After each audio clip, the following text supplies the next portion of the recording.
Gold, trusted gold buyers. మీరు తాకట్టు పెట్టిన బంగారాన్ని విడిపించి ఈ రోజు ఉన్న మార్కెట్ ధరకు కొనబడను.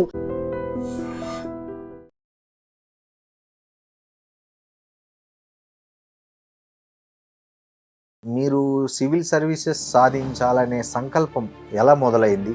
అసలు మీ బ్యాక్గ్రౌండ్ ఏంటి? మీరు ఏ ఊరు నుంచి ఎట్లా ఈ ప్రయాణం మొదలుపెట్టారు? మాది నార్కర్నూలు జిల్లా కొల్లాపూర్. మా మదరు ఫాదరు ఇద్దరు టీచర్స్. ఒక ఆలోచన వచ్చేది, పెద్దగా అయ్యాక ఏదైనా పెద్ద ఉద్యోగం చేద్దాం. ఈ విషయంలో మీకు ఎవరు గైడ్ చేశారు? మీరు ఎలా కోచింగ్ కానీ అంటే ఎట్లా చేసుకున్నారు? ప్లానింగ్ ఎట్లా చేసుకున్నారు? అంటే ఫస్ట్ నేను సివిల్ సర్వీస్ ప్రిపేర్ అయిదాం అనుకున్నప్పటికీ నాకు తెలియదు. అంటే కోచింగ్ ఇన్స్టిట్యూట్కి వెళ్ళి అక్కడ సంబంధించిన సిలబస్ కానీ, అలాగే దానికి సంబంధించిన ప్రీవియస్ ఇయర్ క్వశ్చన్ పేపర్స్ కానీ అవన్నీ చూశాను. సో ఆ కోచింగ్ ఇన్స్టిట్యూట్లో జాయిన్ అయిన తర్వాత మీరు ఎన్నిసార్లు అటెంప్ట్ చేశారు? ఆ టైంలో మీరు ఎదుర్కొన్న సవాళ్ళు ఏంటి? నాకు సివిల్ సర్వీసెస్ ఐఆర్ఏఎస్ 4వ ప్రయత్నంలో వచ్చింది. ఓకే. అయితే నేను రాసిన ప్రతిసారి ఇంటర్వ్యూకి వెళ్ళాను. స్టార్ట్ టైం అయితే ఇంటర్వ్యూకి వెళ్ళిన తర్వాత ఒక 5 మార్క్స్లో ర్యాంక్ మిస్ అయింది 2011లో. సో 2012లో వచ్చింది. అయితే సివిల్ సర్వీసెస్లో ప్రధానమైన సవాల్ ఏంటంటే పేషెన్స్. మీరు ఆ 4th అటెంప్ట్లో క్లియర్ అయినా కూడా మళ్ళీ 6th అటెంప్ట్ వరకు ఎందుకు వెళ్ళారు? అంటే నాకు యాక్చువల్గా ఐఆర్ఏఎస్ వచ్చింది 4th అటెంప్ట్లో. మనం కూడా ఇంకొకసారి రాద్దాము, అటెంప్ట్స్ కూడా ఉన్నాయి. అలాగే మా ఫాదర్ కూడా కొంచెం ఇంకోసారి రాయన్నాడు. ఇప్పుడు మీరు సాఫ్ట్వేర్ ఇంజనీర్గా పనిచేసేటప్పుడు సాఫ్ట్వేర్ అనేది ఫుల్ బ్లూమ్లో ఉంది. సో అట్లాంటి రంగాన్ని వదిలేసి మళ్ళీ సివిల్ సర్వీసెస్ వైపు రావాలనే ఆలోచన ఎందుకు వచ్చింది మీకు? యాక్చువల్గా నేను పనిచేసినప్పుడు 2007-8లో రీజన్ జాబ్ మానేసే టైంకు I use to get 50,000 rupees per month salary. చాలామంది ఐఏఎస్ ఐపీఎస్లు మానేసి ఇక్కడికి వస్తున్నారు. They are joining in private company. Hi, నమస్తే, వెల్కమ్ టు ఐడ్రీమ్ మీడియా. నేను మీ రొద్దం శ్రీనివాస్. సివిల్ సర్వీసెస్ గ్రామీణ విద్యార్థులకు ఒక అందని కళ. అందున తెలుగు మీడియం నుంచి వచ్చే విద్యార్థుల గురించి చెప్పాల్సిన అవసరం లేదు. అలాంటి టఫెస్ట్ సివిల్ సర్వీసెస్ను తెలుగు మీడియం నుంచి వచ్చి, అది కూడా ఒక మారుమూల గ్రామం నుంచి వచ్చి ఎలా సాధించారు, ఆ సక్సెస్ స్టోరీ వెనకున్న కష్టాలేంటి, కన్నీళ్ళేంటి, అతని అనుభవాలు ఏంటి అనేది తెలుసుకోవడానికి ఇవాళ మనతో దక్షిణ మధ్య రైల్వే ఐఆర్ఏఎస్ అధికారి శ్రీ కోట్ల ఉదయనాథ్ గారు ఉన్నారు. ఆయన అడిగి ఆయన సక్సెస్లో ఎదురైన అనుభవాలు, ఆయన పడ్డ కష్టం, ఆయన ఎలా ఈ అత్యున్నత సర్వీస్కి చేరుకున్నారనేది ఆయన మాటల్లోనే విందాం. నమస్తే ఉదయనాథ్ గారు. నమస్తే అండి. ఉదయనాథ్ గారు, అసలు మీలాంటి వాళ్ళు ఒక సక్సెస్ స్టోరీకి ఎగ్జాంపుల్ అని చెప్పొచ్చు. ముఖ్యంగా గ్రామీణ ప్రాంత విద్యార్థులకు, అందున తెలుగు మీడియం చేరే విద్యార్థులకి మీదే ఒక పెద్ద సక్సెస్ స్టోరీ, ఇన్స్పిరేషన్ స్టోరీ లాగా చెప్పచ్చు. అసలు ఏంటి మీరు సివిల్ సర్వీసెస్ సాధించాలనే సంకల్పం ఎలా మొదలైంది? అసలు మీ బ్యాక్గ్రౌండ్ ఏంటి? మీరు ఏ ఊరు నుంచి ఎట్లా ఈ ప్రయాణం మొదలుపెట్టారు? థ్యాంక్ యూ అండి. మాది నార్కర్నూలు జిల్లా కొల్లాపూర్. మా మదరు ఫాదరు ఇద్దరు టీచర్సే. మా ఫాదర్ హెడ్ మాస్టర్గా చేసి రిటైర్ అయ్యారు. మా mother still working as a teacher in Kollapur. అయితే జనరల్గా టీచర్స్ కిడ్ కావడం వల్ల, అలాగే ఫస్ట్ నుంచి మేడ్ స్టూడెంట్గా ఉండడం వల్ల ఒక ఆలోచన వచ్చేది, పెద్దగా అయ్యాక ఏదైనా పెద్ద ఉద్యోగం చేద్దామని చెప్పి. అప్పుడు మా నాన్నని అడిగాను, నాన్న పెద్ద ఉద్యోగం అంటే what is the best job that I can do? అప్పుడు ఆయన అన్నారు, కలెక్టర్ జాబ్ బాగుంటుంది, collector job is the best job that మనం అంటే నువ్వు ట్రై చేయడానికి కానీ నువ్వు సాధించడానికి కానీ అని అన్నారనమాట. సో నా సబ్కాన్షియస్ మైండ్లో నా ఒకటి పడిపోయింది, సరే పెద్ద అయ్యాక మనం కలెక్టర్ కావాలని పడిపోయింది.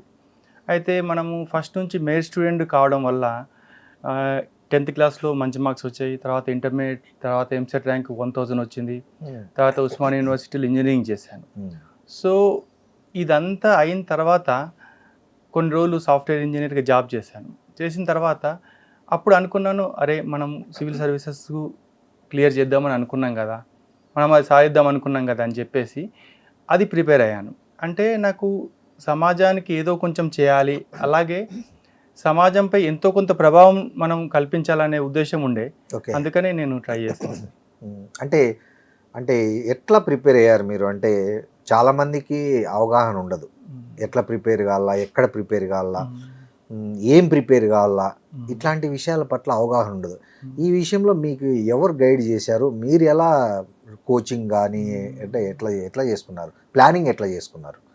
అంటే ఫస్ట్ నేను సివిల్ సర్వీస్ ప్రిపేర్ అవుదాం అనుకున్నప్పటికీ నాకు తెలియదు, అంటే సిలబస్ కానీ దాని డీటెయిల్స్ కానీ తెలియదు అనమాట. అయితే నేను ఏం చేశానంటే ఫస్ట్ ఏం చేశానంటే ఒక కోచింగ్ ఇన్స్టిట్యూట్కి వెళ్ళాను. కోచింగ్ ఇన్స్టిట్యూట్కి వెళ్ళి అక్కడ సంబంధించిన సిలబస్ కానీ అలాగే దానికి సంబంధించిన ప్రీవియస్ ఇయర్ క్వశ్చన్ పేపర్స్ కానీ అవన్నీ చూశాను. సో ఆ కోచింగ్ ఇన్స్టిట్యూట్లో జాయిన్ అయిన తర్వాత మనకు ఎలా చేయాలి, ఏం చేయాలి అనేది వాళ్ళు కొంచెం వరకు వాళ్ళు గైడెన్స్ ఇస్తారనమాట. బట్ అది సరిపోదు. ఆ కోచింగ్ ఇన్స్టిట్యూట్ గైడెన్స్ తర్వాత మళ్ళీ మనం దాని మీద ప్రేమతో మనం దాని మీద వర్కౌట్ చేయాలి. అది ఎలా ఉంటుందంటే సివిల్ సర్వీసెస్ అనేది ఒక టెస్ట్ మ్యాచ్ లాంటిది. అది మనం ఏదో 1 వీక్ లేకపోతే వన్ ఇయర్ ప్రిపరేషన్తో మనకు అంత వచ్చే అవకాశం ఉండదు. అంటే ఆ సంకల్ప బలం చాలా గొప్పగా ఉంటే దెన్ మనం దాన్ని క్లియర్ చేస్తాం. సో మామూలుగా గ్రామీణ విద్యార్థులు సివిల్స్ కొట్టడం అనేది చాలా అసాధ్యము. దట్టు తెలుగు మీడియం నుంచి వచ్చిన వాళ్ళకు ఇంకా టఫ్గా ఉంటుంది అనేది వినపడుతుంది మనకి. సో మీ అనుభవం ఏంటి? అసలు మీరు ఎలాంటి సిచ్యువేషన్స్ ఫేస్ చేశారు? అంటే మీరు కూడా తెలుగు మీడియం నుంచి వచ్చారు కాబట్టి. యాక్చువల్గా సివిల్ సర్వీసెస్ ఎగ్జాము మనము గవర్నమెంట్ రికగ్నైజ్డ్ అన్ని లాంగ్వేజెస్లో రాయొచ్చు. ఓకే. అయితే దాదాపుగా చాలా ఎక్కువ మంది like 60% of the people English మీడియంలో రాస్తారు, ఒక 20-30% ఆఫ్ ద పీపుల్ హిందీ మీడియంలో రాస్తారు, మిగతా 10% ఆల్ రీజన్ లాంగ్వేజ్లో కలిపి రాస్తారు. అయితే ఇంగ్లీష్ మీడియం వాళ్ళకి ఎలా ఉంటుందంటే వాళ్ళకు సబ్జెక్టు టీచింగ్ కోచింగ్ కానీ అలాగే మెటీరియల్ కానీ వాళ్ళకు అవైలబుల్గా ఉంటుంది. అది వాళ్ళకు చాలా వరకు అడ్వాంటేజ్ ఉంటుంది. ఆ అడ్వాంటేజ్ తెలుగు మీడియం వాళ్ళకు ఉండదు. ఓకే. రెండోది హిందీ మీడియం వాళ్ళకి ఏముంటుందంటే కొంతవరకు మెటీరియల్ ఉంటుంది, బట్ క్వశ్చన్ పేపర్ మాత్రం బోత్ ఇంగ్లీష్ అండ్ హిందీలో ఉంటుంది. ఆ అడ్వాంటేజ్ కూడా రీజనల్ లాంగ్వేజ్ రాసే వాళ్ళకు ఉండదు. సో మనకు కోచింగ్ ఉండదు, క్వశ్చన్ పేపర్ ఉండదు. సో ఇవి రెండు అంటే మన క్వశ్చన్స్ మన లాంగ్వేజ్లో ఉండవు, కోచింగ్ మన లాంగ్వేజ్లో ఉండదు. అయితే ఇది క్లియర్ చేయాలంటే మనం తెలుగు మీడియం విద్యార్థులైనా కానీ కొంతవరకు బేసిక్ ఇంగ్లీష్ వచ్చి ఉండాలి. ఇంగ్లీష్లో రాయకపోయినా పర్వాలేదు కానీ అది చదివి అర్థం చేసుకునే సామర్థ్యం ఉండాలి. అది చదివి అర్థం చేసుకొని దాని ప్రకారం మనం చేయాలి. అయితే నేనేం చేశానంటే నేను ప్రిపేర్ అయ్యేటప్పుడు అప్పుడు 2 ఆప్షన్స్ ఉంటుండే. సో ఒకటి హిస్టరీ, ఒకటి తెలుగు లిటరేచర్ ఆప్షన్ తీసుకున్నాను. అండ్ జనరల్ స్టడీస్లో ఒక 8 to 9 కాంపోనెంట్స్ ఉంటాయి అన్నమాట. సో వాటికి సంబంధించినంత వరకు కొంతవరకు నోట్స్ ప్రిపేర్ చేసుకున్నాను. అయితే నేను ఇంగ్లీష్లోనే చదివి వాటిని మైండ్లో తర్జుమా చేసుకొని ఎగ్జామ్ రాసేవాడిని. ఫస్ట్ ఇనీషియల్గా ఏంటంటే నోట్స్ రాసుకుందాం అనుకున్నాను, బట్ అది చాలా టైం టేకింగ్ ఉంది. బట్ ఒకటేంటంటే ఇంగ్లీషు బేసిక్స్ అనేది కంపల్సరీ, దాన్ని బేస్ చేసుకొని మనం దాన్ని క్లియర్ చేయాలి. సో ఉదయనాథ్ గారు, మీరు ఎన్నిసార్లు అటెంప్ట్ చేశారు? ఆ టైంలో మీరు ఎదుర్కొన్న సవాళ్ళు ఏంటి? అసలు దాన్ని మీరు ఎట్లా సాధించారు?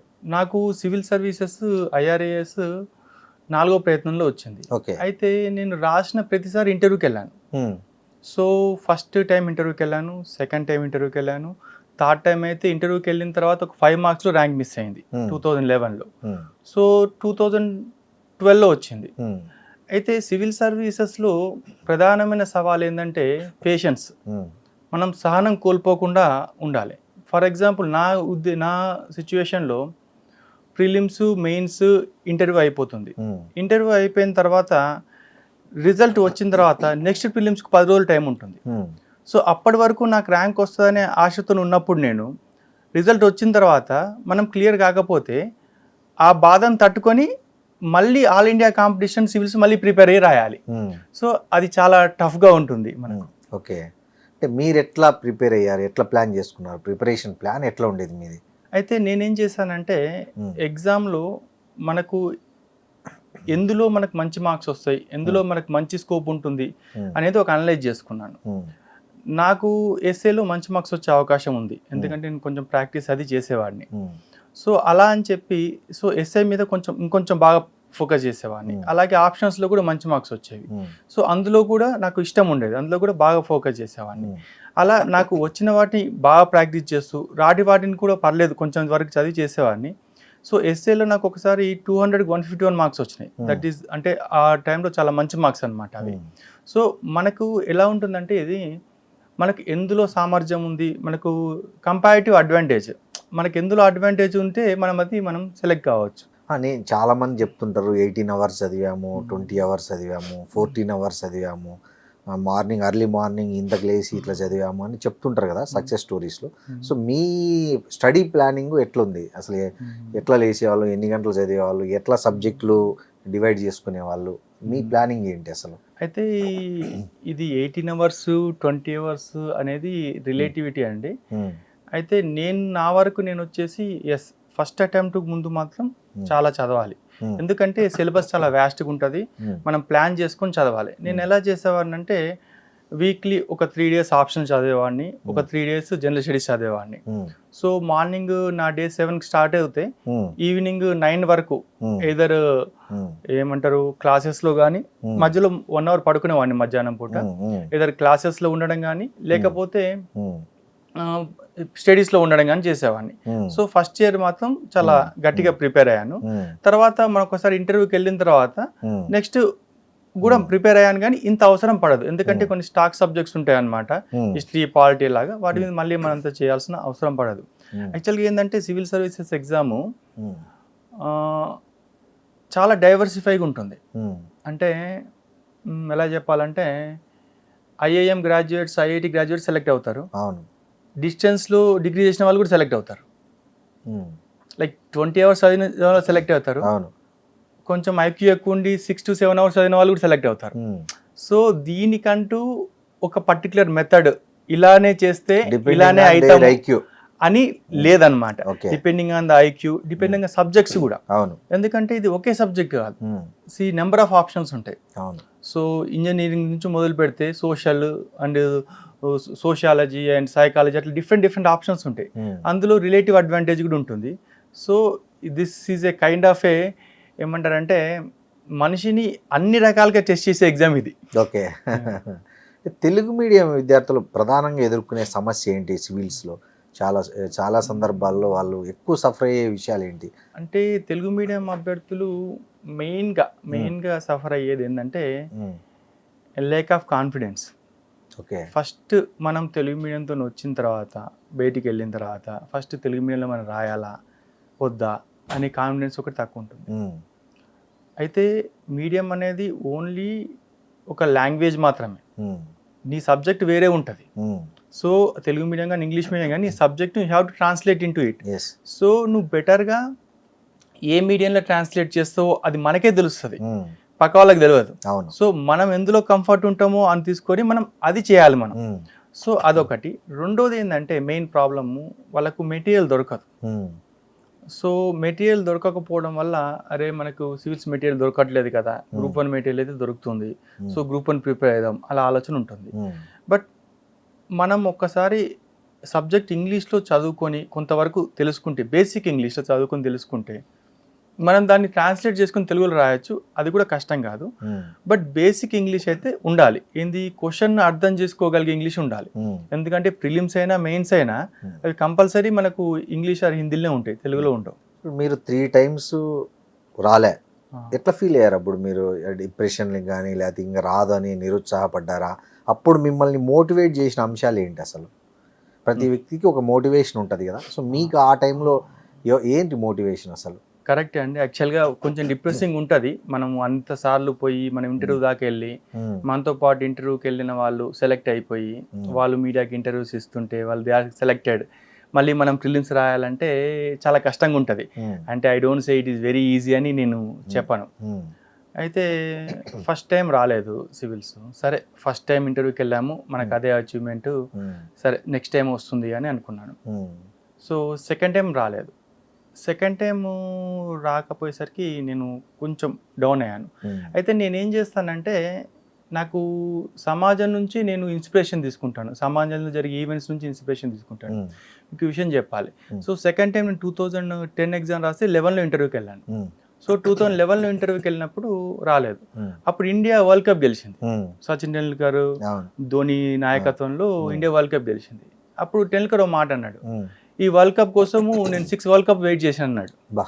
సో 6 into 4 24 years వెయిట్ చేశాను. అవును సో నేను అనుకున్నాను ఆయన 24 years వెయిట్ చేశాడు కదా, అవును నేను ఒక 1 year వెయిట్ చేయాలి కదా అవును. అని అనుకున్నాను. Okay. ఓకే అని చెప్పి ఆ మోటివేషన్తో ఇంకోసారి ఎగ్జామ్ రాశాను. ఉమ్, అయితే ఇంకోసారి ఎగ్జామ్ రాస్తే థర్డ్ అటెంప్ట్ కూడా రాలేదు. ఉమ్, థర్డ్ అటెంప్ట్ అయితే మరీ ఘోరం, ఉమ్, 5 మార్కులలో మిస్ అయింది. ఉమ్, నేను అనుకోలేదు, ఎందుకంటే మెయిన్స్ బాగా రాశాను, ఇంటర్వ్యూ బాగా చేశాను, ఈసారి వచ్చేస్తుంది కంపల్సరీగా అనుకున్నాను. ఉమ్, సో రిజల్ట్ రాలేదు, 6 o'clock అట్లా రిజల్ట్ రాలేదు. మా ఇంటికి ఫోన్ చేస్తే మా ఇంట్లో నుండి సరే నువ్వు ఇంటికి వచ్చేసి అన్నారు. ఉమ్, సో అప్పుడు ఏంటంటే అప్పుడు డైరెక్ట్ కొల్లాపూర్ బస్ దొరకలేదు. ఉమ్, సో నార్కర్నూలుకి వెళ్ళి ఉమ్, నార్కర్నూలు నుంచి ఇంకో బస్ మారాలి. ఉమ్, సో నార్కర్నూలుకి వెళ్ళేసరికి 9:30 అయింది. సో 9:30 అయిన తర్వాత డిప్రెషన్లో ఉన్నారే, రాలేదు, 6 o'clock రిజల్ట్ వచ్చింది, 9:30కి రాలేదు అని ఉండే. ఉమ్, సో అప్పుడు ఏమైందంటే నార్కర్నూలు బస్ స్టాండ్లో ఉమ్, ఒక పెద్ద ఆయన, ఉమ్, ఒక 60 to 70 years మధ్యలో ఉంటాడు. ఉమ్, ఆయన పడుకున్నాడు, మేబీ నెక్స్ట్ రోజు మార్నింగ్ బస్ ఉందేమో, నైట్ బస్ వెళ్ళిపోయిందో, పడుకున్నాడు, దుప్పట్లేదు, వణుకుతున్నాడు. ఓకే, ఉమ్, నాకు అనిపించింది ఈయనతో పోలిస్తే నేను చాలా బెటర్ పొజిషన్ ఉన్నా కదా, అంతే కదా. నేను ఎందుకు మరీ అంత హీల్ కావాలి, అటెంప్ట్స్ ఏం అయిపోలేదు, జీవితం ఏం అయిపోలేదు, ఆ, మళ్ళీ సార్ ప్రిపేర్ కావాలి. ఉమ్, సో నేను ఇంటికి వెళ్ళి మా ఇంట్లో వాళ్ళకి ఓదార్చే టైం కూడా ఇవ్వలేదు. అవును. సరే అని చెప్పి ఇట్లా ఇక్కడ దాకా వచ్చానని చెప్పి ఇంటికి వెళ్ళాను. ఆ. సో మళ్ళీ రాశాను. సో 4th అటెంప్ట్లో క్లియర్ అయ్యింది. సో మీరు ఆ 4th అటెంప్ట్లో క్లియర్ అయినా కూడా మళ్ళీ 6th అటెంప్ట్ వరకు ఎందుకు వెళ్ళారు? అంటే నాకు యాక్చువల్గా IRAS వచ్చింది 4th అటెంప్ట్లో. తర్వాత యాక్చువల్గా ఆపేద్దామని అనుకున్నాను. ఉమ్, బట్ సరే మనం కూడా ఇంకొకసారి రాద్దాము, అటెంప్ట్స్ కూడా ఉన్నాయి, అలాగే మా ఫాదర్ కూడా కొంచెం ఇంకోసారి రాయి అన్నాడు. ఉమ్, సో అలా అని చెప్పేసి నేను కూడా ఇంకొక 2 అటెంప్ట్ ఇచ్చాను. ఉమ్, బట్ అప్పటికే ట్రైనింగ్లో కొంచెం హెక్టిక్గా ఉండే. సో మళ్ళీ 2 times ఇంటర్వ్యూకి వెళ్ళాను, ఉమ్, కాకపోతే ఇంకా రాలేదు సర్వీస్. ఓకే. సో తర్వాత ఇంకా అటెంప్ట్స్ ఉన్నా కానీ I thought I should work in railways అని డిసైడ్ అయిపోయాను. ఉదయనాథ్ గారు, చాలా మంది సివిల్స్ అంటే IAS IPS అనుకుంటారు, చాలా మంది IFS తర్వాత 2-3 అనుకుంటారు. కానీ మీరు IRAS అనేది కూడా ఒకటి ఉంటుంది సివిల్ సర్వీసెస్లో, దాంట్లో ఏముంటుందో కొద్దిగా చెప్తారా? అంటే IRASను కూడా ఎందుకు సెలెక్ట్ చేసుకోవాలి, దాంట్లో ఏమేమి ఉంటుంది అనేది కూడా కొంచెం చెప్పండి మీరు. ఈ UPSC సివిల్ సర్వీస్ ఎగ్జామ్స్లో all India services IAS IPS కాకుండా ఒక 23-24 గ్రూప్ ఏ సర్వీసెస్ ఉంటాయి, ఓకే, ఒక 4 to 6 గ్రూప్ బి సర్వీసెస్ ఉంటాయి. అన్నిటి కలిపి ఇండియాలో క్రీమ్ అంటే వీళ్ళందరూ కూడా ఆ కన్సర్న్డ్ డిపార్ట్మెంట్స్ కానీ కన్సర్న్ మినిస్ట్రీస్ కానీ వీళ్ళు మేనేజ్ చేస్తారు అనమాట. So suppose IAS they will work in state government, IPS also they work in state governments. వేరేజ్ మరి డిఫెన్స్లో పనిచేయడానికి defence estate service, defence account service, రైల్వేలో పనిచేయడానికి railway account service, railway traffic service, అట్లనే మినిస్ట్రీ ఆఫ్ కామర్స్లో పనిచేయడానికి ట్రేడ్ సర్వీసు, అలా మనకు ఒక 23-24 సర్వీసెస్ ఉంటాయి అన్నమాట. Depending on the rank, depending on మన ఇంట్రెస్ట్. అంటే కొంతమంది ముందు IRS పెట్టవచ్చు, కొంతమంది ముందు IRTS పెట్టవచ్చు, కొంతమంది ముందు ఇండియన్ ట్రేడ్ సర్వీస్ పెట్టవచ్చు. సో దాని ప్రకారం వస్తుంది. సో ఈ IRAS సర్వీసు దీని మెయిన్ లక్ష్యం ఏంటంటే రైల్వేస్కు ఉన్న బడ్జెట్ కానీ రైల్వేస్లో ఉన్న మనీ కానీ దాన్ని కాపాడే ప్రధాన బాధ్యత, ఆ బడ్జెట్ నిర్వహించే బాధ్యత అనేది IRASకు ఉంటుంది. ఇది చాలా పెద్ద విషయం, ఎందుకంటే రైల్వే అనేది ఒక కాంప్లెక్స్ ఆర్గనైజేషన్, డిఫరెంట్ యూనిట్స్ ఉంటాయి, డిఫరెంట్ హెడ్స్ ఉంటాయి. సో ఆ కాంప్లికేటెడ్ది చాలా సులభంగా నిర్వహించి సో దానికి సంబంధించిన మనకు హెల్ప్ చేయడానికి అన్నట్టు IRAS సర్వీస్ ఉంటుంది. అంతేకాకుండా ఒక ఫైనాన్షియల్ డెసిషన్స్ అంటే ఫైనాన్షియల్ ఇంపాక్ట్ ఉన్న డెసిషన్స్ తీసుకోవాలంటే ఒక ఎగ్జిక్యూటివ్ ఉంటారు, వాళ్ళు ఒక డెసిషన్ తీసుకోవాలంటే వాళ్ళు కంపల్సరీ ఫైనాన్స్ వాళ్ళ అభిప్రాయం తీసుకుంటారు. సపోజ్ ఒక దగ్గర ఒక న్యూ లైన్ వేయాలన్నా, లేకపోతే ఒక స్టేషన్ కట్టాలన్నా, ఏదైనా చేయాలన్నా కానీ so they take the information are they take the concurrence అంటారు దీన్ని, ఫైనాన్స్ కంకరెన్స్ తీసుకుంటారు. అట్లా మన రైల్వే అభివృద్ధిలో కూడా ఫైనాన్స్ డిపార్ట్మెంట్ చాలా ఇంపార్టెన్స్ ఉంటుంది. అది కాకుండా IRAS they deal with pensioners, అంటే పెన్షన్ సిస్టమ్స్ కానీ, శాలరీస్ కానీ, రైల్వేకి సంబంధించిన వెల్ఫేర్ కానీ, దానికి సంబంధించిన ప్రతిదీ కూడా IRAS చూస్తారు. సో ఇప్పుడు మీకు సింపుల్గా చెప్పాలంటే IRAS officers and team Indian రైల్వేస్లో ఒక 400 members ఉంటారు, వాళ్ళ కింద మొత్తం స్టాఫ్ ఉంటారు. ఇండియన్ రైల్వేకి సంబంధించిన ప్రతి రూపాయి, ఈవెన్ సింగిల్ రూపీ వెళ్ళాలన్నా చేయాలన్నా ఇందులోకి వెళ్ళి ఎవరో ఒకరు పర్మిషన్ ఉండాలి. ఓకే. ఇందులోకి ఎవరో ఒకరి కంకరెన్స్ కానీ వాళ్ళ అప్రూవల్స్ కానీ ఉండాలన్నమాట. అట్లా చాలా రోబస్ట్గా ఉంటుంది ఐఆర్ఏఎస్ సర్వీస్. ఇప్పుడు మీరు సాఫ్ట్వేర్ ఇంజనీర్గా పనిచేసేటప్పుడు సాఫ్ట్వేర్ అనేది ఫుల్ బ్లూమ్లో ఉంది. సో అట్లాంటి రంగాన్ని వదిలేసి మళ్ళీ సివిల్ సర్వీసెస్ వైపు రావాలనే ఆలోచన ఎందుకు వచ్చింది మీకు? అంటే మీరు ఉన్నప్పుడు బాగా అసలు ఐటీ అంటే అసలు ఇంకా తిరుగులేదు, ఏ ఐఏఎస్ ఐపీఎస్ కూడా వేస్ట్ అనే పరిస్థితిలో ఉండే. అట్లాంటి టైంలో మీరు సాఫ్ట్వేర్ ఇంజనీర్ అయ్యారు. సో అప్పుడు ఎందుకు అనిపించింది మీకు సెకండ్ థాట్? ఎస్, మీరు కరెక్ట్ అండి, మీరు కరెక్ట్. యాక్చువల్గా నేను పనిచేసినప్పుడు 2007-8లో నేను జాబ్ మానేసే టైంకు I use to get 50,000 rupees per month salary. And అలాగే నాకు యుఎస్ వీసా కూడా వచ్చింది. But I was about to go to US on site work. Next 2-3 మంత్స్లో వెళ్ళాలి. నేను జాబ్ మానేసేటప్పుడు కూడా మా బాస్, మా వైస్ ప్రెసిడెంట్ ఉంటాడు, ఆయన నన్ను సపరేట్గా పిలిచాడు. ఉదయ్, నువ్వు క్రిటికల్ రిసోర్స్, నువ్వు ఎందుకు వెళ్తున్నావు అనవసరంగా, you have very good future here. And చాలా మంది ఐఏఎస్ ఐపీఎస్లు మానేసి ఇక్కడికి వస్తున్నారు, they are joining in private companies. ఎందుకంటే అప్పుడు సాఫ్ట్వేర్ ప్రైవేట్ చాలా ఉండే. సో అని చెప్పాడు అనమాట. అయితే బేసిక్గా మేబీ బికాజ్ ఆఫ్ ద గ్రామీణ నేపథ్యం, మనకి చిన్నప్పుడు నుంచి ఉన్న ఐఏఎస్ కావాలి, కలెక్టర్ కావాలనే ఒక చిన్న ఆలోచన. అండ్ మోర్ లైక్ నేను సోషలైజ్డ్ పర్సన్ అనమాట. అంటే I want to meet people, వాళ్ళని కలవడం చేయడం అనేది నాకు చాలా ఇష్టం.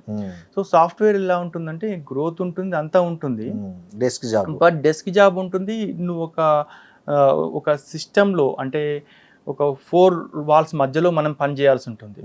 అండ్ మన క్లయింట్ ఎవరో మనకు తెలియదు. బేసిక్గా ఎట్లా ఉంటుందంటే, నేను ఒక ఏ క్లయింట్కి పని చేస్తాను అనుకోండి, ఆ ఏ క్లయింట్ అది బి క్లయింట్కి అమ్ముతాడు, బీసీకి అమ్ముతాడు అనమాట. సో నీకు ఎండ్ పర్సన్ ఎవరో తెలియదు. అండ్ నువ్వు ఏం చేసావు అనేది కూడా చెప్పుకోవడానికి ఆ సాటిస్ఫాక్షన్ అనేది ఉండదు. So I thought that is the main reason to ఏమంటారు సాఫ్ట్వేర్ మానేయడం. అండ్ ఇంకొకటి ఏంటంటే, మనం సివిల్స్ ప్రిపరేషన్ గట్టిగా చేయాలన్నా కానీ సాఫ్ట్వేర్ మానేసేయాలి. బట్ నాకు సాఫ్ట్వేర్గా I'm thoroughly enjoyed that 3 years of tenure. నాకు బెస్ట్ ఎంప్లాయీ అని సర్టిఫికేట్ కూడా వచ్చింది, అంతా మంచిగానే ఉండే. బట్ ఇది రావాలనుకున్నా కాబట్టి అది వదిలేసాను. Otherwise software is a very good profession. అంటే ఈ పేరెంట్స్ని ఎలా కన్విన్స్ చేశారు? అంటే అప్పటికే మీరు మంచిగా ఎర్నింగ్ చేస్తున్నారు, మంచి సాఫ్ట్వేర్ ఇంజనీరు. అప్పటికి సాఫ్ట్వేర్ ఇంజనీర్లకు చాలా డిమాండ్ ఉండే, బయట పెళ్ళిళ్ళు చేయడానికి క్యూ కట్టేవాళ్ళు అమ్మాయిల తల్లిదండ్రులు కూడా. సో పేరెంట్స్ని ఎట్లా కన్విన్స్ చేశారు మీరు? యాక్చువల్గా మా నాన్నని కన్విన్స్ చేయడం కొంచెం కష్టం ఉండే. ఎందుకంటే మా నాన్నకు చాలా ఇంట్రెస్ట్, నేను అమెరికాకి వెళ్ళి ఉండాలి, లేకపోతే అమెరికాకి వెళ్ళాలి అనేది నాకు చాలా ఇంట్రెస్ట్. లైక్ ఎనీ అదర్ సగటు మధ్య తరగతి ఫాదర్, వాళ్ళకందరికి ఒకటే డ్రీమ్, వాళ్ళ అబ్బాయి సాఫ్ట్వేర్ ఇంజనీర్ చేయాలి, ఎంఎన్సీలో పని చేయాలి, ఫారెన్కి వెళ్ళాలి అనేది ఉండే. సో మా నాన్నకు నేను చెప్పాను, నాన్న నాకు ఎంసెట్లో 1000 ర్యాంక్ వచ్చింది, so I'm a merit student, నాకు ఒక 2-3 years టైం ఇవ్వు నువ్వు. సో 2-3 years టైంలో నేను ప్రిపేర్ అవుతాను, నేను సెలెక్ట్ అవుతాను, లేకపోతే మళ్ళీ సాఫ్ట్వేర్ జాబ్లో జాయిన్ అయ్యేందుకు అవకాశం ఉంటుంది అని మా నాన్నను కొంచెం కన్విన్స్ చేశాను. మా మదర్ అయితే she is always with me. ఆమె ఏమన్నదంటే, వాడు చదువుకుంటా అంటుండు కదా, is not saying any other thing, ఓన్లీలే మనం సపోర్ట్ చేద్దాం అన్నారు. సో ఫస్ట్ వాళ్ళు చెప్పినట్టు లైక్ ఫస్ట్ టైం నాకు ఎప్పుడు ఇంటర్వ్యూ కాల్ వచ్చిందో, దెన్ మా ఫాదర్ ఫుల్గా కన్విన్స్ అయిపోయాడు, సరే వీనికి డెఫినెట్గా జాబ్ వస్తుంది అనుకున్నాడు. అయినా కానీ సెకండ్ ఇంటర్వ్యూ తర్వాత నేను మళ్ళీ పేరెంట్స్ మీద ఎందుకు డిపెండ్ కావాలని చెప్పి కొన్ని రోజులు టీచింగ్ చేశాను, ఎవరు ఐఏఎస్ అకాడమీలో కొన్ని రోజులు టీచింగ్ చేశాను. సో టీచింగ్ చేసిన తర్వాత కూడా మామూలుగా మనకు తెలుస్తుంటుంది, కానీ మిడిల్ క్లాస్లో ఎట్లా ఉంటుంది అంటే, మీ బాబు ఏం చేస్తున్నావు అట్లా రకరకాలుగా ఉంటుంది. సో టీచింగ్ చేసేవాడిని, ఐ యూస్ టు ఎర్న్ నా హ్యాండ్సమ్ అమౌంట్. సో అప్పుడు ఏమైందంటే, మళ్ళీ మా నాన్నను అట్లా అందరూ ఎట్లా అంటున్నారు, ఏం చేస్తున్నావు అంటే, సరే అని చెప్పి స్టాఫ్ సెలక్షన్ కమిషన్ ఎగ్జామ్ రాశాను. సో స్టాఫ్ సెలక్షన్ కమిషన్ ఎగ్జామ్లో ఏజీ ఆఫీస్లో ఆడిటర్గా సెలెక్ట్ అయ్యాను. ఓకే. సో దట్ మళ్ళీ ఒక గవర్నమెంట్ జాబ్ వచ్చిందన్నమాట. సో దట్ అక్కడికి మా నాన్న సాటిస్ఫై అయ్యాడు. అక్కడ ఏజీ ఆఫీస్లో ఆడిటర్ జాయిన్ అయిన ఒక 6-7 monthsకు I got selected into IRAS. ఫైనల్గా నేను ట్రైనింగ్లో ఉన్నప్పుడు వైట్ పాస్పోర్ట్ మీద యూనివర్సిటీ ఆఫ్ కాలిఫోర్నియాలో నేను ఒక 3 weeks కోర్స్కి వెళ్ళాను. సో మా నాన్న కళ కూడా, నేను అమెరికాకి వెళ్ళాలనే కళ కూడా తీరింది. సో ఇంజనీరింగ్ చేసి సివిల్స్లోకి రావాలనుకునే స్టూడెంట్స్కి మీరు ఒక ఎగ్జాంపుల్, మీరు కూడా ఇంజనీరింగ్ చేశారు. సో మీ అనుభవం ద్వారా వాళ్ళకి ఏం సలహా ఇస్తారు? ఇంజనీరింగ్ నుంచి వచ్చేవాళ్ళు సివిల్స్ క్లియర్ చేయడానికి ఎట్లా చేస్తే బెటర్ అనుకుంటారు? యాక్చువల్గా ఏమవుతుందంటే, ఇంజనీరింగ్లో మోర్ లైక్, అంటే any engineering, maths, analytics, data related things ఉంటాయన్నమాట. సో అవన్నీ కూడా సివిల్స్లో మనకు ప్రాబ్లమ్ సాల్వింగ్కి కానీ లేకపోతే మన స్టార్టింగ్లో ప్రిలిమ్స్లో ఒక పేపర్ ఉంటుంది CSAT, civil service aptitude test అని, అది క్లియర్ చేయడానికి అని ఉపయోగపడుతుంది. అది ఒక ఆస్పెక్ట్. సెకండ్ ఆస్పెక్ట్ ఏంటంటే if they are able to grasp ఫాస్ట్గా మనం గ్రాస్ప్ చేశారు అనుకోండి, లైక్ ఎలిమినేషన్ మెథడ్లో కానీ లేకపోతే దానికి సంబంధించిన విషయాలు తెలుసుకోవడంలో కానీ సో చేస్తే వాళ్ళకు కూడా అది చాలా యూజ్ అవుతుంది అనమాట. సో ఈ సమస్యలను విశ్లేషించడము ఆ రిలేటెడ్ థింగ్స్ వల్ల సో ఇంజనీరింగ్ సంబంధించిన వాళ్ళు కూడా సెలెక్ట్ అయ్యేందుకు అవకాశం ఉంటుంది. నేను మీకు మళ్ళీ చెప్పాను కదా, ముందే చెప్పాను కదా, సివిల్ సర్వీస్ ఎగ్జామ్ అనేది it can be cleared by anyone. That is the beauty of this exam. ఎందుకంటే ఇందులో ఒక ఆప్షనల్ ఉంటుంది అండ్ 4 GS పేపర్స్ ఉంటాయి. 4 GS పేపర్స్లో ఒక 8 to 9 కాంపోనెంట్స్ ఉంటాయి. జనరల్ ఎస్సే ఉంటుంది, ఇంటర్వ్యూ ఉంటుంది. అలా మనం ఎందులో అయినా కానీ మనం బెస్ట్గా ఉండి మనం క్లియర్ చేయొచ్చు. సో మీరు ఒక రైల్వే ఉన్నతాధికారిగా మీ రోజు ఎలా స్టార్ట్ అవుతుంది, ఎలా ముగుస్తుంది, అసలు ఏముంటుంది మీకు డైలీ వర్క్? యాక్చువల్గా ఏంటంటే సార్, రైల్వే అనేది 24/7 వర్కింగ్ సిస్టమ్. అవును. మనం ఉన్నా లేకున్నా కానీ సిస్టమ్స్ అన్నీ బాగా కరెక్ట్గా రన్ అవుతూ ఉండాలి. సో నేనేం చేస్తానంటే ముందు రోజు నైట్ రేపు మార్నింగ్ ఏ పనులు చేయాలో అవి నోట్ చేసి పెట్టుకుంటాను. ఓకే. అంటే what are the important things, ఇమ్మీడియట్గా చేయాల్సినవి, ఒక 2 daysలో చేయాల్సినవి, 3 daysలో చేయాల్సినవి, రిమైండర్స్ ఇవ్వాల్సినవి నోట్ చేసుకొని పెట్టుకుంటాను. సో మార్నింగ్ లేచిన తర్వాత మా బాబుని ఫస్ట్ స్కూల్లో డ్రాప్ చేస్తాను. స్కూల్లో డ్రాప్ చేసి వచ్చిన తర్వాత యోగా చేస్తాను. సో యోగా చేసిన తర్వాత ఆఫీస్కి వెళ్ళిన తర్వాత ఇమ్మీడియట్గా ఈ టాస్క్స్లో ఈరోజు చేయాల్సిన పనులు రిలేటెడ్ థింగ్స్ అన్నీ కూడా కన్సర్న్ ఆఫీసర్స్ కానీ కన్సర్న్ స్టాఫ్స్ కానీ డిస్ట్రిబ్యూట్ చేసి సో వాటిని మానిటర్ చేస్తుంటాను. మాకు రెగ్యులర్గా మీటింగ్స్ ఉంటాయి, అలాగే విజిటర్స్ కూడా వస్తుంటారు. నేనేం చేస్తానంటే విజిటర్స్కి అట్లా టైమింగ్స్ ఏం పెట్టాను, బికాజ్ వాళ్ళు ఎక్కడ దూరం నుంచి వస్తారు, they can come at any time and meet me, only red light ఉన్నప్పుడు తప్ప, otherwise they can come and meet me. So అలా పెడతాను. సో ఫస్ట్ 11-11:30 తర్వాత విజిటర్స్ వస్తుంటారు, వాళ్ళకి సంబంధించి గ్రీవెన్సెస్ ఉంటాయి. అంటే పెన్షనర్ గ్రీవెన్సెస్ కానీ స్టాఫ్ గ్రీవెన్సెస్ కానీ లేకపోతే వేరేకి సంబంధించిన విషయాలు కానీ సో ఉంటాయి అన్నమాట. అవి చేస్తుంటాను. సో మీటింగ్స్ అటెండ్ అవుతుంటాను. అండ్ మాకు ఆ రెగ్యులర్ ఫ్లో ఆఫ్ వర్క్ ఉంటుంది. అంటే ఒక ఆఫీసర్కి ఏమేం చేయాలనేవి ఆల్రెడీ ముందు డిసైడ్ అయిపోయి ఉంటాయి అనమాట. ఎవ్రీ మంత్ ఏం చేయాలి, లేకపోతే ఎవ్రీ వీక్ ఏం చేయాలి, ఇయర్లీకి సంబంధించిన రిపోర్ట్స్ ఏం చేయాలి, సో దానికి సంబంధించి చేస్తుంటాను. సో ఈవినింగ్ 6-6:30 ఆ టైంకి మళ్ళీ ఇంటికి వెళ్తాను. ఇంటికి వెళ్ళి మా బాబుతో కాసేపు ఆడుకొని ఇంకా డే అయిపోతుంది. ఓకే సార్, మీ ఊరికి రైల్వే లైన్ రావాలని మీరు ఎప్పుడైనా కలగన్నారా కొల్హాపూర్కి? సో మీ ఊరికి రైల్వే లైన్ కోసం మీరు ఏం చేశారు అసలు? యాక్చువల్గా ఎస్పెషల్లీ తెలంగాణలో రైల్వేది చాలా తక్కువ ఉంటుంది మనకు. అవును. అంటే అలవాటు తక్కువ ఉంటుంది. ఎందుకంటే Telangana kind of a circle షేప్లో ఉంటుంది కాబట్టి మనకు ఆ స్టేషన్స్ అదంతా కూడా చాలా చాలా తక్కువ అనుభవంలో ఉంటుంది. నేను ఇంటర్మీడియట్ నెల్లూరులో చదివాను. సో ఫస్ట్ టైం నేను ట్రైన్ ఎక్కింది నా 15th ఇయర్లో ట్రైన్ ఎక్కాను. ట్రైన్ ఎక్కడం అనే ఎక్స్పీరియన్సే నాకు 15th ఇయర్లో ఉంది. సో అటు నుంచి ఇటు వచ్చాను, మంచిగా అనిపించింది. సరే నేను ఎప్పుడు మా నాన్న అడిగేవాడిని, బస్సు పోయే దారిలోనే ట్రైన్ కూడా వేయొచ్చు కదా అది తెలియక స్కూల్లో ఉన్నప్పుడు. సో బస్సు ఎలా పోతుంది ట్రైన్ కూడా అట్లనే పోతుందిగా అని అనేవాడిని అనమాట. అయితే మా నాన్న ఏదో చెప్పాడు, ఓకే అనుకున్నాను. అయితే ఇక్కడికి రైల్వేలో జాయిన్ అయినాక తెలిసింది ట్రైన్ అనేది చాలా కాంప్లెక్స్ థింగ్, చాలా అంటే చాలా కాంప్లెక్స్ థింగ్. దానికి సంబంధించిన ఎకనామిక్ ఇంపాక్ట్ అసెస్మెంట్ కావాలి, సోషల్ ఇంపాక్ట్ అసెస్మెంట్ కావాలి, అండ్ దానికి సంబంధించిన రిక్వైర్మెంట్ కూడా ఉండాలి. ఇప్పుడు రిక్వైర్మెంట్ లేకుండా గవర్నమెంట్ ఆస్తిని గవర్నమెంట్ ఎక్స్పెండిచర్ అంత ఘనం చేయడం అంత కరెక్ట్ కాదు. అయితే కొల్లాపూర్కి సంబంధించి ఒక ప్రపోజల్ లాంగ్ బ్యాక్ వచ్చింది. సో ఆ ప్రపోజల్ అప్పుడు అంత ఏమంటారు రేట్ ఆఫ్ రిటర్న్ రాలేదని పక్కన పెట్టారు, అది మళ్ళీ పుష్ చేస్తున్నారు. సో ఒకవేళ అదిగిన వర్కౌట్ అయితే కొల్లాపూర్కి రైలు వచ్చే అవకాశం ఉంది. సో మీరు ఒక రైల్వే ఆఫీసరు, మీ ఊరి ప్రజలు మీకు ఏమైనా రైల్వేకి సంబంధించి మీకు రిక్వెస్ట్లు చేస్తుంటారా? ఎలాంటి అనుభవం మీ ఊరి ప్రజలతో మీకు రైల్వే అధికారిగా? చేస్తారండి రైల్వే. మీరు అన్నట్టు ఫస్ట్ రైల్వే లైన్ లేదు కాబట్టి సమస్యలు ఏం లేవు రైల్వేకి సంబంధించినవి. అవును. కాకపోతే ఆ, రైల్వే లైన్ కావాలనే ఆ. ఆశ మాత్రం ఉంది. ఆ, సో దానికి సంబంధించి వాళ్ళు చెప్తారు. ఉమ్, అదే కాకుండా మా మ్మ్. ఊరు నుంచి ఉన్న యూత్ కానీ పిల్లలు కానీ ఉమ్, వాళ్ళు కెరీర్ గైడెన్స్ కోసం కానీ లేకపోతే జాబ్స్ కోసం కానీ ఉమ్, లేకపోతే చిన్న చిన్న ట్రాన్స్ఫర్స్ కోసం కానీ జనరల్గా they come and meet me. Um, so బేసిక్గా ఏంటంటే ఉమ్, వాళ్ళకు అంత తెలియదు, అంటే రైల్వేది ఉమ్, ఆ ఎక్స్పీరియన్స్ ఎక్కువ లేదు. ఉమ్. బట్ ఒక్కసారి రైల్వే వస్తే అప్పుడు వేరేగా ఉంటుంది. మీరు ఈ అకౌంట్స్ దీనికంటే ముందు డిప్యూటీ డీజీఎంగా చేశారు కదా, అవునవును. సో అక్కడ ఎలాంటి వర్క్ ఉండేది, అక్కడ ఏంటి అసలు స్కోప్ ఆఫ్ వర్క్ ఏముంది మీకు అసలు? నేను ఒక 2 years డిప్యూటీ జనరల్ మేనేజర్ చేశానండి. ఉమ్, అక్కడ వచ్చేసి నా మెయిన్ రోల్ అండ్ రెస్పాన్సిబిలిటీ ఏంటంటే Hmm.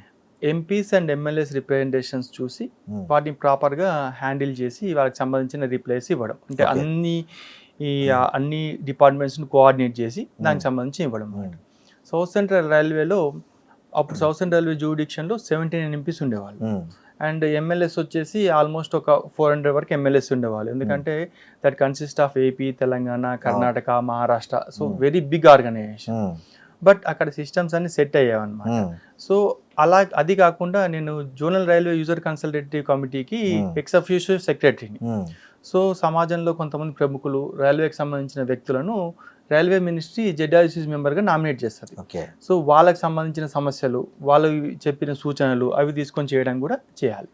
అది కాకుండా నేను కంట్రోలర్ ఆఫ్ సివిల్ డిఫెన్స్, ఉమ్, అంటే డీజీఎం సివిల్ డిఫెన్స్ అని ఒక ఆర్గనైజేషన్ ఉంటుంది, Hmm. దానికి సంబంధించిన హెడ్ రైల్వేకి సంబంధించి. సో దాని యాక్టివిటీస్ అవి కూడా మనం చేయాలి. సో ఈ రకంగా మనకు ఇది మన రోల్స్ అండ్ రెస్పాన్సిబిలిటీస్. సో నేను నా టర్మ్లో ఇవన్నీ కూడా చాలా సక్సెస్ఫుల్ కంప్లీట్ చేశాను. ఒక 3 ఎంపీస్ మీటింగ్స్ ఆర్గనైజ్ చేశాను అండ్ 7 పార్లమెంటరీ కమిటీస్ హ్యాండిల్ చేశాను. ఉమ్. జెడ్ఆర్సీసీ మీటింగ్ చేశాను. దానికి అంతటికి నాకు అప్రిషియేషన్స్ కూడా వచ్చాయి. ఉదయనాథ్ గారు, మీ ఇన్నేళ్ళ ఈ రైల్వే సర్వీస్లో మర్చిపోలేని సంఘటన ఏదన్నా ఉందా మీరు? ఆ, చాలా ఉన్నాయండి మర్చిపోలేని సంఘటనలు. ఓకే, అంటే ది బెస్ట్ చెప్పండి, ది వరస్ట్ ఉంటే కూడా చెప్పండి, share చేయండి. బెస్ట్ కాదు, లైక్ నేను ఏమంటారు ట్రైనింగ్లో ఉన్నప్పుడు ఉమ్, ఐఆర్ఏఎస్ జాబ్ అనేది, స్పెషల్ రైల్వే జాబ్ అనేది, um, it gave me so much of opportunity to see the entire country. Okay.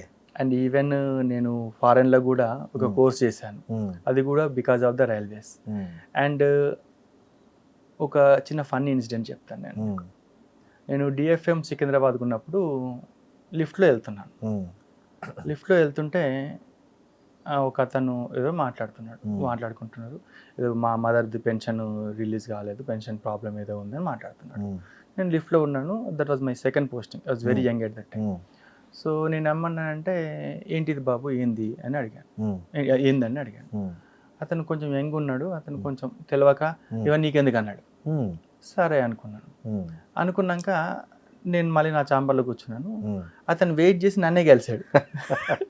So అట్లా అదొక kind of a funny incident, లేకపోతే ఒక టైప్ ఆఫ్ రిమెంబరింగ్. ఏమన్నాడు మిమ్మల్ని చూసి? అదే సార్ మీరు ఇక్కడ ఉన్నారు అంటే, అవును బాబు నేను ఆ సబ్జెక్ట్ కాబట్టి నేను అడిగాను ఏంటిది అని చెప్పి, అప్పుడే నిన్ను తీసుకొద్దాం అనుకున్నాను. సరే నువ్వు చెప్పలేదు, సరేలే నువ్వు వచ్చాక చూద్దామని ఆగాను, అట్లా అనుకున్నాను. అది కాకుండా నేను రీసెంట్గా డీజీఎం ఉన్నప్పుడు కంట్రోల్ ఆఫ్ సివిల్ డిఫెన్స్గా ఆపరేషన్ సింధూర్ మాక్ డ్రిల్ చేశాం. So operation Sindoor mock drill చేసాము. ఫస్ట్ టైం మనం అది చేసింది. ఎందుకంటే ఆ మాక్ డ్రిల్స్ మనము 1972 వార్ తర్వాత after 40-45 years of the time మనం ఫస్ట్ టైం చేస్తాం. ఎందుకంటే మనకు అది ఏం చేయాలి ఏం తెలియదు. జస్ట్ ఒక 2-3 days బిఫోర్ నోటీస్లోనే మనం చేయాల్సి వచ్చింది. బట్ అది మనము కాచిగూడ రైల్వే స్టేషన్లో చాలా బాగా చేస్తాం, అవేర్నెస్ థింగ్. సో అట్లా అండి. సార్ ఉదయనాథ్ గారు, మీరు 6 ఇంటర్వ్యూస్కి అటెంప్ట్ చేశారు. అసలు ఆ 6 ఇంటర్వ్యూస్లో మీరు ఎట్లాంటి క్వశ్చన్స్ ఫేస్ చేశారు? ఫస్ట్ ఇంటర్వ్యూకి లాస్ట్ ఇంటర్వ్యూకి మీకు ఎట్లాంటి మెచ్యూరిటీ వచ్చింది? అసలు ఏంటి మీరు ఎదుర్కొన్న టఫెస్ట్ క్వశ్చన్స్ ఏంటి? వాటిని మీరు ఎలా ఆన్సర్ చేశారు? అవునండి, 6 ఇంటర్వ్యూస్ అటెండ్ అయ్యాను. యాక్చువల్గా ప్రతి ఇంటర్వ్యూ దేనికదే ప్రత్యేకం. ఎట్లుంటుంది అంటే చాలా మంది ఆస్పిరెంట్స్కు సెలెక్ట్ కావాలని ఉంటుంది, లేకపోతే కనీసం ఒకసారి ఇంటర్వ్యూకి వెళ్ళాలని ఉంటుంది. ఈవెన్ అది కూడా ఒక గౌరవం లాంటిది. ఫస్ట్ పీకే మిస్టర్ సార్ బోర్డు ఉంటుండే. అయితే వెళ్ళిన తర్వాత first question my first interview ఏమని అడిగానంటే, భగవద్గీత చాలా పెద్ద బుక్ కదా, అంత పెద్ద బుక్ అంటే అంత పెద్ద ఇన్ఫర్మేషన్ని అక్కడ వార్ జరిగేటప్పుడు అందరినీ ఆపి కృష్ణుడు అర్జున్కి ఎలా చెప్పింటాడంట అన్నాడు. ఓ ఓకే. నాకు అసలు ఫస్ట్ ఢిల్లీ కొత్త, ఇంటర్వ్యూ కొత్త, ఈయనది ఇట్లా అడిగిందని చెప్పాను. బట్ అప్పుడు ఏదో ఒక ఆన్సర్ చేశాను. బట్ ఆయననే చెప్పాడు అదేంటంటే కంప్యూటర్లో డేటా ట్రాన్స్ఫర్ అయినట్టు వాళ్ళకి చాలా ఫాస్ట్గా డేటా ట్రాన్స్ఫర్ అవుతుంది, so with in seconds data transfer అవుతుంది అని చెప్పాడు అన్న. ఇంకొకసారి ఏమైందంటే ఇంకో క్వశ్చన్ ఆమె ఏం అడిగిందంటే, మేడం నువ్వు ఎప్పుడు సివిల్స్ ప్రిపేర్ అవుదాం అనుకున్నావు అని అడిగాను. అడిగితే నేను అన్నాను నేను చిన్నప్పటి నుంచే అనుకున్నాను. Then she asked me, then నువ్వు చిన్నప్పటి నుంచి అయితే నువ్వు ఇంజనీరింగ్ ఎందుకు చేస్తావు, అవన్నీ ఎందుకు చేస్తావు అని అడిగింది. అయితే ఇక్కడ మనం గమనించాల్సింది ఏంటంటే ఎస్పెషల్లీ మనం తెలంగాణ, ఆంధ్రప్రదేశ్, కర్ణాటక ఈ స్టేట్స్లో do we really giving choice to children education? మన పిల్లల ఎడ్యుకేషన్కు ఛాయిస్ ఇవ్వట్లేదు. ఆ ఛాయిస్ ఉన్నది అంటే చిన్న సరిగ్గా చదువుకోవడానికి ఛాయిస్ ఉంది. బాగా చదువుకునే మెరిట్ స్టూడెంట్కు బాగా సపోజ్ 10th 10 జీపీఏను, 9.8 జీపీఏను, మా అప్పుడు 550 మార్క్స్ 530 మార్క్స్ వచ్చిన అతనికి ఎవరైనా డేర్ చేసి సిఈసీలో కానీ హెచ్ఈసీలో కానీ జాయిన్ చేస్తారా? చేయరు. సో తను చూజ్ చేసుకున్న చాలా చులకనగా చూస్తారు. సో చూజ్ చేసుకున్న చులకనగా చూస్తారు. చూజ్ చేసుకున్న అవకాశం కూడా ఉండదు. అవును, ఇప్పుడు చదువుకొని పిల్లగాడు అంటే సరే వీడు పాస్ అయితే చాలనుకుంటారు. బట్ ఒక మెరిట్ స్టూడెంట్కి ఆ అవకాశం ఉండదు. సో నేను ఎంపీసీ చేయాల్సి వచ్చింది. సో ఎంపీసీ చేసిన తర్వాత బాగా చదివిన తర్వాత ఎంసెట్ ర్యాంక్ ఒక 1000 వచ్చిన తర్వాత ఉస్మాన్ యూనివర్సిటీలో కాలేజీలో సీట్ వచ్చిన తర్వాత ఎన్నికి వెళ్ళే అవకాశం ఉంటుందా? ఉండదు. నో నాకు 1000 ర్యాంక్ వద్దు, నేను మళ్ళీ బీఏ చేస్తా నిజాం కాలేజీలో లేకపోతే ఉస్మాన్ యూనివర్సిటీలో బీఏ చేస్తా అనే అవకాశం ఉంటుందా? ఉండదు. సో మనకు అవకాశం సార్ ఇంజనీరింగ్. సో ఇంజనీరింగ్ తర్వాతనే ఆ అవకాశం ఏదైనా వస్తుంది. సో అది జనరల్గా ఏంటంటే మనం ఒక టెంపోలో వెళ్ళిపోతున్నాం అనమాట. అది అడిగింది. ఇంకొకసారి ఏం అడిగిందంటే ఇంకొకసారి నీ ఫేవరెట్ స్పోర్ట్ ఏంటండి? క్రికెట్ అన్న. దెన్ ఈ ఆస్క్డ్ మీ క్రికెట్ ప్రతి ఒక్కరు క్రికెటే అంటారు, మీకు బాస్కెట్బాల్ ఉంది, లేకపోతే టెన్నిస్ ఉంది, అది ఇది అన్నాడు. నేను అన్నాను సార్ మా ఊర్లో 50% ఆఫ్ ద పీపుల్కి బాస్కెట్బాల్ అంటే తెలీదు. మాకు క్రికెట్ అనేది చాలా చీప్గా ఉండే ఆట. ఒక 5 రూపీస్ పెట్టి బాల్ కొనుక్కుంటే ఒక అట్టే తీసుకుంటే మనం ఆడతాం. సో మ్యాక్సిమం రూరల్ పీపుల్కి అందరికి కూడా చాలా చీప్ అండ్ బెస్ట్ ఆట అది. అందుకనే మాకు చిన్నప్పటి నుంచి అదే అలవాటు, అదే ఇష్టం అని చెప్పారు అనమాట. తర్వాత ఇంకొక ఇంటర్వ్యూలో ఏం అడిగారంటే people don't learn from history, అవునా కాదా అన్నాడు. నేను అప్పటికప్పుడు అవునని చెప్పాను. అవునని చెప్పాను. చెప్తే దెన్ ఈ గివ్ మీ ఎగ్జాంపుల్స్ అన్నాడు. సరే నాకు మళ్ళీ స్ట్రైక్ అయ్యి ఏం చేశానంటే మహమ్మద్ గజనీ ఇండియాకి వచ్చాడు, ఇండియన్స్ అతన్ని ఆపలేకపోయారు. మళ్ళీ we didn't learn any lessons. Then Mohammad Ghori కూడా వచ్చాడు. రీసెంట్గా చెప్పన్నాడు. రీసెంట్గా చెప్పంటే అప్పుడు అమెరికా సిరియా వార్ అవుతుండే. ఆ టైంలో అమెరికా సిరియా వార్ అవుతుండే. సో అమెరికా సిరియా అంతకుముందుకు అమెరికా ఇరాక్ వాళ్ళు ఏం నేర్చుకోలేదని చెప్పాను. అంతకుముందుకు అన్నాడు అంతకుముందుకు వియత్నాం వాళ్ళు ఏం నేర్చుకోలేదని చెప్పాను. Then he got kind of convinced. So అట్లా సో చాలా అనుభవాలండి. బట్ కొందరు తెలంగాణ స్టేట్ గురించి అడిగారు. అప్పుడు తెలంగాణ ఫార్మేషన్ టైం అనమాట, 2009, 10, 11. సో దాని మీద వ్యూస్ అడిగారు. సో అట్లా ఆ ఇంటర్వ్యూ అనేది they will just see your personality, అంటే మనం ఎలా రెస్పాండ్ అవుతున్నాము.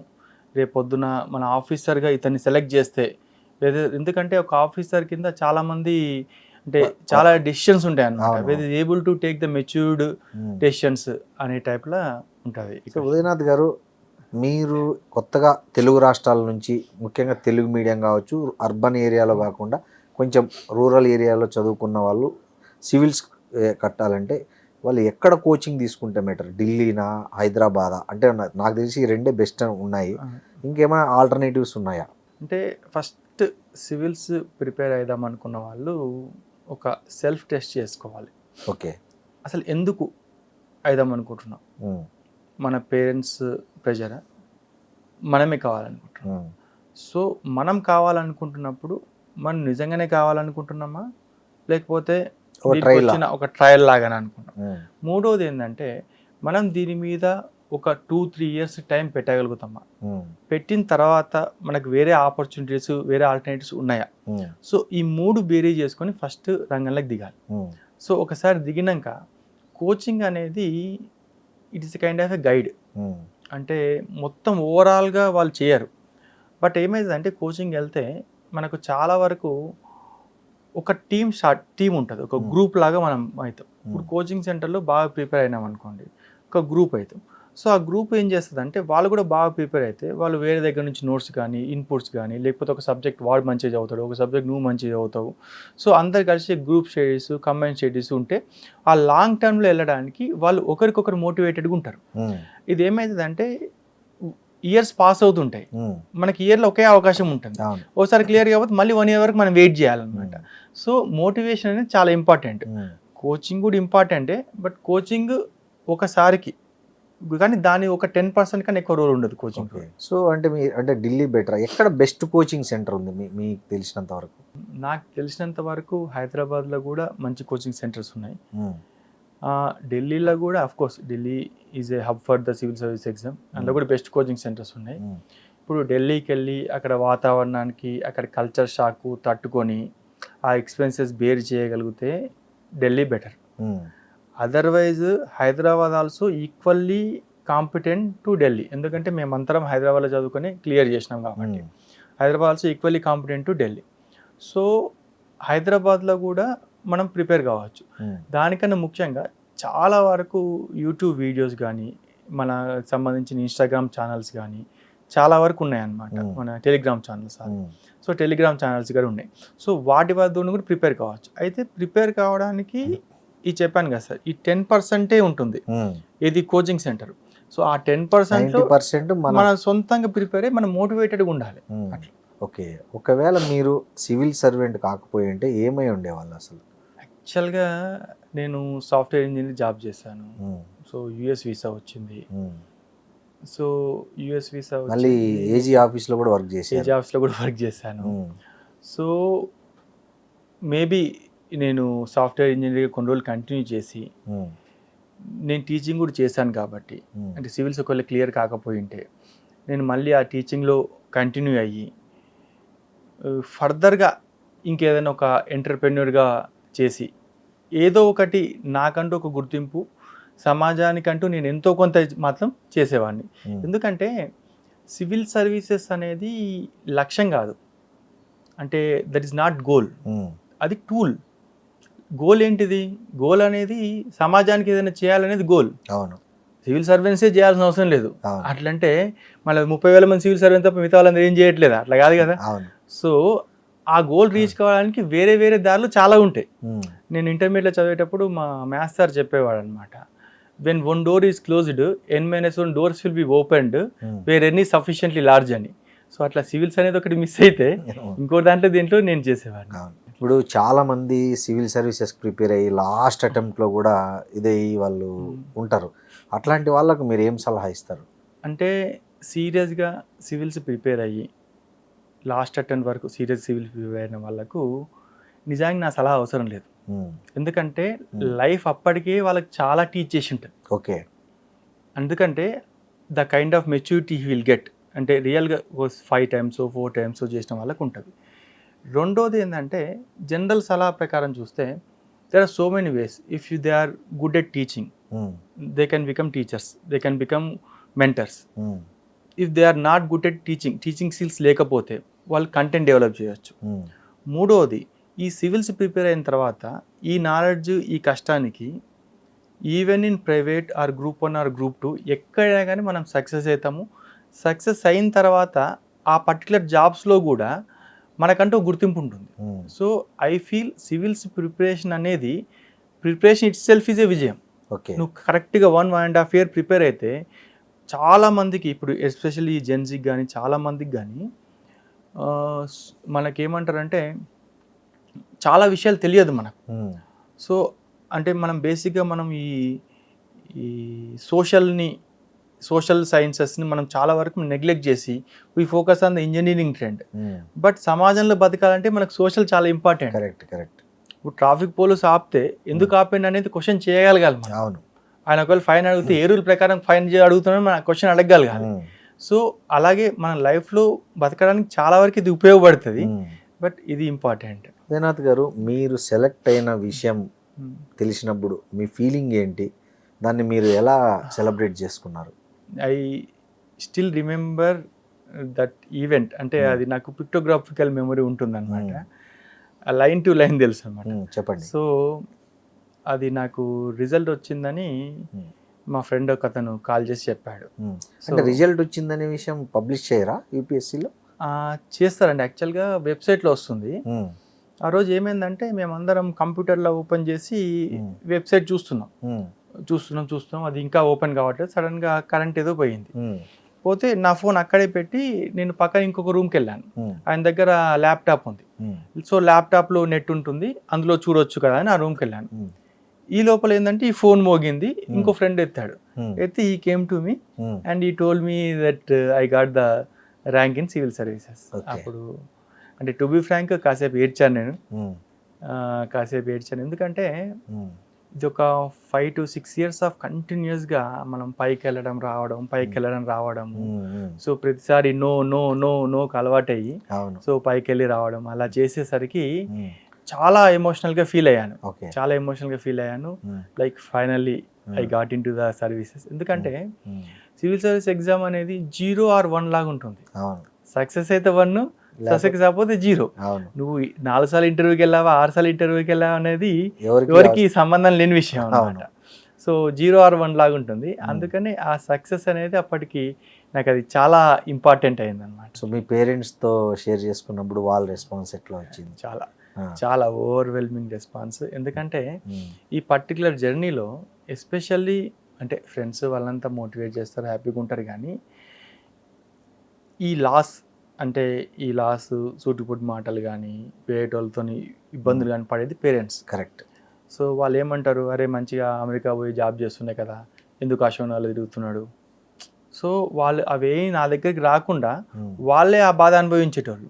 సో మోర్ పెయిన్ వాళ్ళు అనుభవించారు కాబట్టి దే ఎంజాయ్డ్ మోర్. అండ్ మా ఫాదర్ కూడా I also felt very happy and నిజంగా చాలా మంచి. Thank you. Right and thank you very much.